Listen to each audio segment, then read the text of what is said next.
Assalamualaikum warahmatullahi wabarakatuh. Saya Muhammad Azfar Razi akan menerangkan pengenalan bagi perancangan perniagaan kami. Pengenalan diri. Hoodie Empire Enterprise telah pun ditubuhkan secara rasmi pada tarikh 2 Februari 2020. Ia merupakan sebuah perniagaan pemilikan tunggal yang ditubuhkan oleh seorang pemilik dan telah beroperasi di Bukit Bintang, Kuala Lumpur. Ia terletak di bahagian tumpuan ramai pelanggan iaitu di Pavilion Kuala Lumpur. Perniagaan kami juga terletak di tempat yang strategik untuk pelanggan membeli belah. Walaupun perniagaan kami telah baru saja ditubuhkan, tapi perniagaan ini sebenarnya sudah pun dijalankan secara kecil-kecilan pada 1 tahun yang lepas oleh pemilik perniagaan sendiri. Latar belakang perniagaan. Perniagaan Hoodie Empire telah ditubuhkan oleh seorang pemilik yang bernama Muhammad Akmal Irfan bin Lokman. Perniagaan ini menawarkan produk hoodie dengan berbagai keunikan dan keselesaan. Pada tahun 2020, perniagaan ini telah pun tercetus oleh idea pemilik perniagaan kerana telah melihat bahawa orang ramai amat meminati untuk membeli hoodie yang berada dan dipromosikan di media sosial. Produk ini menjadi keutamaan kerana ia telah menjadi trend atau gaya hidup moden kebanyakan penduduk di Malaysia. Dan produk yang ditawarkan tidak terhad bagi umur dan juga jantina sekalipun. Ini adalah profil perniagaan. Nama perniagaan adalah Hoodie Empire Enterprise. Alamat perniagaan Bukit Bintang 55100 Kuala Lumpur, Federal Territory of Kuala Lumpur. Begitu juga alamat surat menyurat. Nombor telefon pemilik adalah yang seperti berikut 017 634 2376. Perniagaan ini adalah milikan tunggal dan kegiatan utamanya adalah menyediakan pakaian iaitu hoodie. Ia telah bermula pada tarikh 2 Februari 2020 dan nombor pendaftaran perniagaannya ialah JR0087742-K. Bank yang digunakan ialah Maybank dan modal permulaan bagi perniagaan ini ialah RM40,000. Ini ialah latar belakang pemilik yang bernama Muhammad Akmal Irfan bin Lokman. Beliau berumur 23 tahun. Tahap pendidikannya ialah Diploma Teknologi Maklumat. Pengalaman beliau ialah bekerja sebagai pemilik Hoodie Empire dan nama perniagaan beliau ialah Hoodie Empire Enterprise. Seterusnya ialah penerangan produk. Kami telah menghasilkan dua jenis hoodie iaitu hoodie jumper dan hoodie full zip. Kami juga menggunakan berbagai jenis fabrik untuk membuat hoodie mengikut kegunaan hoodie tersebut. Contohnya hoodie musim panas, hoodie musim sejuk, hoodie kalis hujan dan banyak lagi mengikut trend terkini dan ia juga sesuai untuk setiap peringkat usia maupun agama. Pelbagai fabrik yang kami gunakan, contohnya fabrik felt, fabrik denim, fabrik nilon, fabrik gabardine, fabrik jersey, fabrik velour dan fabrik flannel. Jahitan tangan juga digunakan untuk membuat hoodie tersebut kerana ia juga akan menjadi lebih kuat dan tahan lama dan kebanyakan jenama pakaian yang terkenal juga menggunakan teknik yang sama. Kelebihan dan keunikan produk kami. Yang pertama, ia sesuai untuk semua peringkat umur kerana saiz yang dihasilkan tidak terhad dan juga yang dihasilkan labur bagi pemakai muslim dan muslimah. Yang kedua, terdapat pelbagai jenis hoodie, contohnya hoodie musim panas, hoodie musim sejuk dan hoodie kalis hujan. Yang ketiga, menggunakan pelbagai jenis fabrik dalam pembuatannya mengikut jenis hoodie. Yang keempat, menggunakan jahitan tangan. Yang kelima, mengikut trend semasa. Dan yang keenam, menggunakan kotak untuk pembungkusan bagi menjaga kualiti produk. Dan ini adalah contoh produk bagi perniagaan kami. Terdapat denim hoodie, winter hoodie, summer hoodie dan muslimah hoodie. Assalamualaikum, nama saya Hifzan Irfan bin Zaihan. Nombor matriks AA201338. Sekarang saya akan terangkan tentang perancangan pentadbiran dan yang seterusnya. Pengenalan organisasi. Untuk pengenalan organisasi, ia menerangkan tentang misi dan objektif organisasi. Misi menerangkan tentang hala tuju organisasi serta bidang perniagaan yang diceburi. Bagi objektif pula, ia menerangkan hasil yang perlu dicapai dalam satu-satu jangka masa bagi menyokong misi organisasi. Yang bawahnya pula ialah imbuhan balas jasa dan insentif pekerja. Kita dapat lihat pada jadual ini iaitu 3 jenis jawatan iaitu pengurus syarikat, pengurus kewangan dan juga pekerja. Dan juga bilangannya. Seterusnya, gaji pokok KWSP 13%, SOCSO 2% dan juga jumlah bagi pengurus syarikat iaitu RM2,875 untuk pengurus kewangan, RM2,530 dan untuk pekerja iaitu RM1,955. Ini merupakan contoh pengiraan imbuhan bulanan. Terdapat 3 jawatan iaitu pengurus syarikat, pengurus kewangan dan juga pekerja. Ketiga-tiga ini kita akan kira gaji pokok tambah dengan dalam kurungan KWSP darab dengan gaji pokok tambah dengan dalam kurungan COCSO darab dengan gaji pokok bersamaan jumlah. Kita dapat lihat pada jawapan untuk pengurus syarikat kita dapat RM2,875. Untuk pengurus kewangan kita dapat RM2,530. Dan untuk pekerja, kita dapat RM1,955. Ini pula merupakan carta organisasi. Yang pertama, kita dapat lihat pengurus syarikat iaitu Muhammad Akmal Irfan bin Lokman. Dan yang bawah punya pula ialah pengurus kewangan iaitu Muhammad Harith Aikal bin Mod Hafiz. Dan yang bawahnya pula iaitu 3 pekerja iaitu Muhammad Asfar Razik bin Sharif, Muhammad Faik Muhammad bin Luqman dan Muhammad Syamil bin Mahfuz.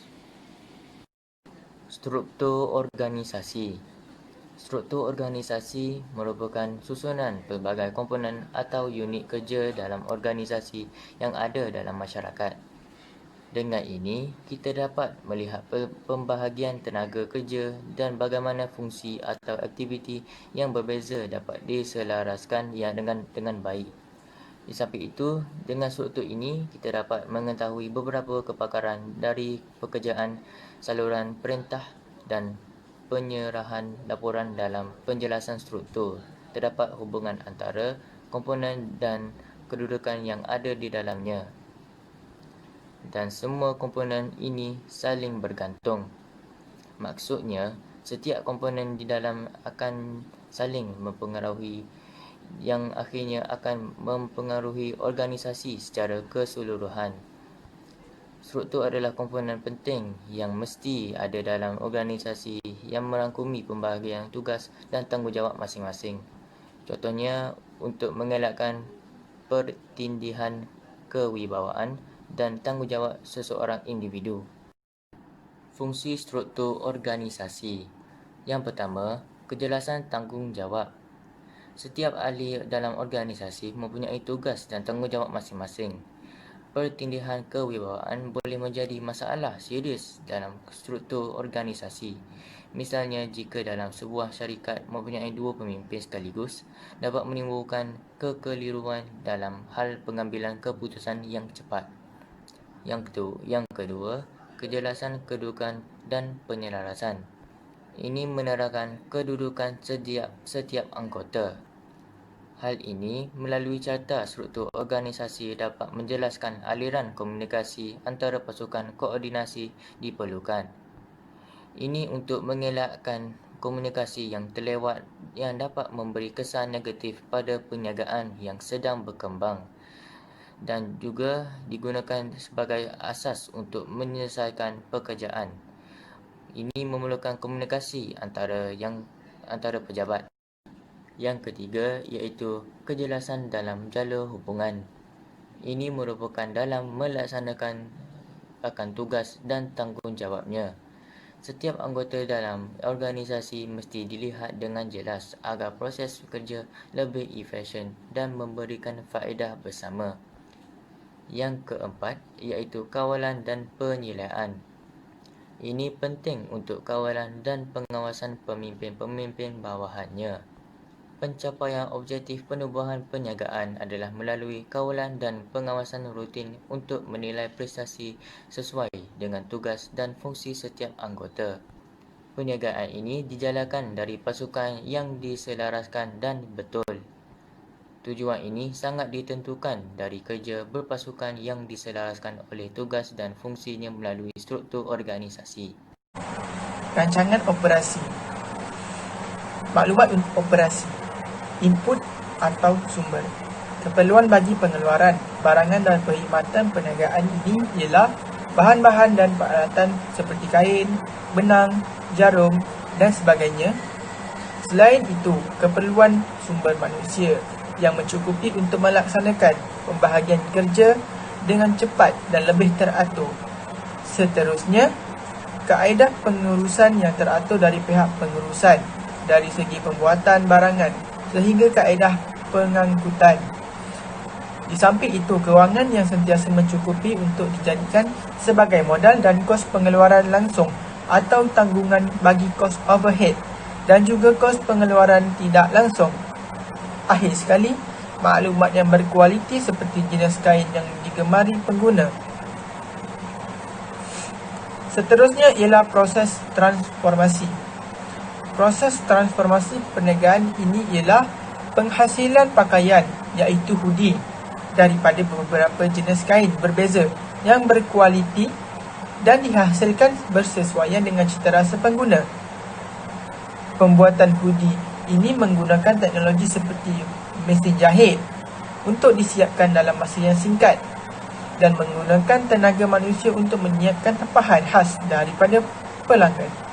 Bagi output pula, hasil akhir daripada proses ini dari segi barang dan perkhidmatan ialah pakaian hoodie yang telah siap akan diperiksa mutu dan kualitinya terlebih dahulu serta diuruskan dengan teratur sebelum disimpan untuk dijadikan sebagai stok. Hoodie yang ditempah khas juga akan diasingkan untuk diberi atau dihantar kepada pembeli. Setelah stok mencukupi, perniagaan mampu membuat anggaran keuntungan jika stok yang dijual mampu dihabiskan. Tempahan yang banyak atau jumlah pembeli yang meningkat menjadi faktor utama kepada keperluan pekerja tambahan. Seterusnya ialah maklum balas daripada persekitaran. Setelah barangan dipasarkan, perniagaan akan menerima maklum balas dari persekitaran dalaman dan persekitaran luaran. Dari segi persekitaran dalaman, ia melibatkan sikap pekerja yang bertanggungjawab mampu menyumbang kepada perkembangan perniagaan. Seterusnya, suasana bekerja yang ceria juga adalah faktor kepada semangat untuk bekerja. Pihak pengurusan yang berperanan dalam hal-hal tertentu perlu menjalankan tugas yang dengan baik. Dari segi persekitaran luaran pula ialah pembekal, pesaing, kerajaan dan juga ekonomi semasa. Contohnya, perniagaan yang bersaing secara sihat mampu bertahan dengan lebih lama. Seterusnya kita dapat lihat iaitu carta alih proses. Kita dapat dilihat di sini ialah menyusun atur pola di atas sekali. Seterusnya mengukur dan menggunting. Seterusnya menjahit secara berturutan. Kemudian dia akan memeriksa mutu hoodie yang dibuat. Seterusnya kita akan menyimpan hoodie yang telah selesai dibuat. Kemudian kita akan mengangkut hoodie yang telah siap dan dijual di pasaran. Seterusnya kita dapat lihat ruang operasi, di mana pintu hadapan kita akan membuat pintu masuk dan pintu keluar, di mana pejabat pula berhampiran dengan surau serta tandas, dan stor pakaian kita akan letakkan dia berhadapan dengan pintu belakang. Senarai perbelanjaan dari segi perabot dan kelengkapan pula, syarikat kami telah membeli sebanyak 2 meja, 2 kerusi, 1 mesin penyimpan duit, 1 komputer, 1 penghawa dingin, 1 telefon, 1 tempat penyangkut baju, 2 cermin, 8 almari, 3 kelengkapan menjahit dan 1 alat pemadam api. Jumlah kos dalam anggaran bagi semua peralatan dan kelengkapan ialah dalam RM5,660. Seterusnya ialah senarai pembelanjaan. Senarai pembelanjaan dari segi utility iaitu telefon dan fax. Kos sebulan dalam anggaran RM300, manakala bil elektrik dan juga bil air, kos anggaran sebulan RM800. Jumlah kos dua peralatan telefon fax dan juga bil elektrik serta bil air ialah RM1,100. Jadual belanjawan. Jadual belanjawan dari segi utiliti ialah sebanyak RM1,100. Bagi kos peralatan dan kelengkapan perabot ialah sebanyak RM5,660. Dan akhir sekali ialah sewa lot kedai sebanyak RM3,000. Jumlah jadual belanjawan syarikat kami ialah RM9,760. Bagi kos pelaksanaan projek pula ialah keperluan aset bukan semasa ataupun aset tetap, iaitu perabot dan kelengkapan, nilai ialah RM5,660. Bagi keperluan modal kerja bagi 1 bulan, belanja pemasaran sebanyak RM500, belanja operasi RM2,000, belanja pentadbiran RM1,800. Jumlah bagi keperluan modal kerja bagi 1 bulan ialah RM4,300. Manakala bagi keperluan lain pula, iaitu deposit sebanyak RM2,200, pendaftaran dan lesen RM500, pelbagai belanja sebanyak RM700. Jumlah kos keperluan lain sebanyak RM3,400. Manakala belanja luar jangka sebanyak 10%, iaitu jumlahnya ialah RM1,336. Jumlah besar keperluan aset bukan semasa, keperluan modal kerja, keperluan lain dan juga belanja luar jangka, jumlah besarnya ialah RM14,696. Akhir sekali ialah Business Model Canvas, iaitu BMC. Key partner kami ialah Jekyll. Key aktivitinya ialah menghasilkan hoodie yang berkualiti tinggi, menjual pelbagai jenis hoodie serta mempromosikan hoodie di atas talian. Key resource ialah tenaga kerja, tempat yang strategik dan kemahiran dalam menjahit. Value proportion, menggunakan kain fabrik, mempunyai hoodie yang labuh bagi pemakai muslimah. Selain itu, menggunakan jahitan tangan serta menggunakan kotak sebagai pembungkusan. Customer relationship, iaitu memberikan promosi secara berterusan, menawarkan diskaun serta meminta maklum balas dari pelanggan. Bagi channel pula ialah, channel kami ialah media sosial dan juga menggunakan kedai. Customer segment, iaitu remaja, muslimah, orang dewasa, peminat hoodie serta pelanggan yang ingin melancong ke negara yang bersuhu rendah. Structure cost ialah kos sewa kedai, gaji pekerja serta kos mendapatkan kain fabrik. Akhir sekali ialah revenue streams, iaitu penjualan hoodie serta menjual dengan harga yang berpatutan. Yang tak akhir sekali iaitu rumusan. Hoodie Empire Enterprise yang ditubuhkan oleh saudara Muhammad Akmal Irfan bin Lokman. Hoodie Empire ini menghasilkan pelbagai hoodie yang cantik dan menarik, seperti hoodie jumper dan full zip hoodie yang boleh menarik hati pelanggan. Produk Hoodie Empire ini memerlukan jumlah perbelanjaan sebanyak RM9,760 seperti yang telah dinyatakan pada jadual belanjawan di rancangan kewangan. Ini membuktikan yang mereka haruslah tidak berputus asa untuk mendapat kejayaan yang baik dalam perniagaan tersebut. Banyak keuntungan yang telah mereka hasilkan. Oleh itu, kita sebagai insan yang hendak berjaya dalam bidang perniagaan haruslah selalu berusaha dan belajar bersungguh-sungguh untuk mencapai matlamat kita. Itu saja daripada kami. Sekian, terima kasih.